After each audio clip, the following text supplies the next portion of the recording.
International. Après la chute de Bachar al-Assad, les Syriens de Côte d'Ivoire se prononcent.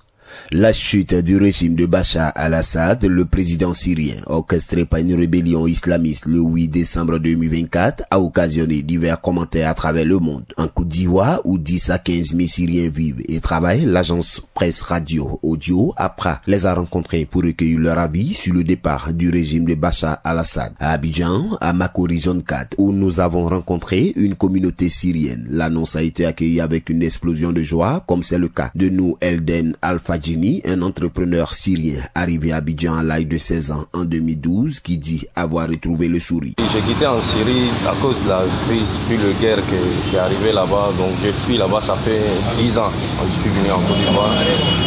Maintenant, on ne peut plus retourner là-bas avant parce que à cause des guerres, tout ça.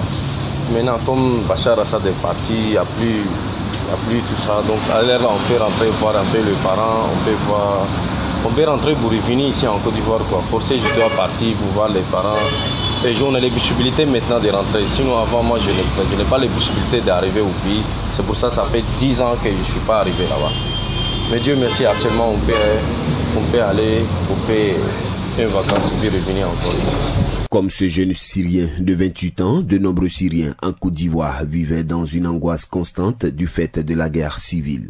Les arrestations arbitraires et la violence généralisée qui avaient transformé une partie de leur pays en champ de ruines. Soudan Rafik, président de la communauté syrienne vivant en Côte d'Ivoire, soutient que la chute de Bachar al-Assad est un vent d'espoir qui souffle sur son pays. Ça nous écoeure, on n'arrive pas à dormir, car ça dépasse un peu l'imagination qu'on avait en tête. Pour beaucoup, c'est l'occasion d'envisager un retour au pays, tout au moins de reprendre contact avec leurs proches restés sur place. L'association syrienne basée en Côte d'Ivoire promet d'intensifier son aide à ceux qui souhaitent retourner en Syrie en leur permettant de régulariser leur situation administrative auprès des autorités ivoiriennes. Ils sont très heureux, ils veulent formaliser leur présence officielle, parce que la plupart d'entre eux n'ont pas de passeport valide, ils ne pouvaient pas renouveler, ils sont demandés par le régime.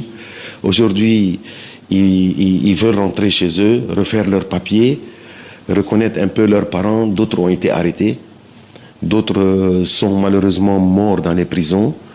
Ils veulent retourner pour pouvoir, à la rigueur, certains parmi eux, revenir en Côte d'Ivoire de façon officielle et investir en Côte d'Ivoire.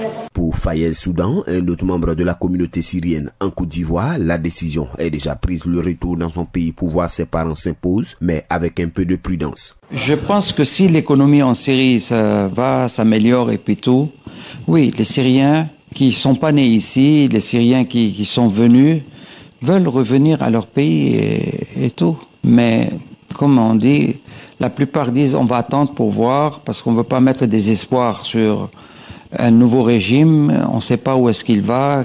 Même si la rencontre de cette communauté était faite d'émotion pour certains, par contre d'autres partisans du pouvoir déchu préfèrent ne pas se prononcer sur la situation pour des raisons sécuritaires. Bien que le départ de l'ancien régime de Damas soit perçu comme une lueur d'espoir pour la majorité des Syriens rencontrés, un autre problème est celui de la suspension de droits d'asile des Syriens par plusieurs pays européens sur les sols.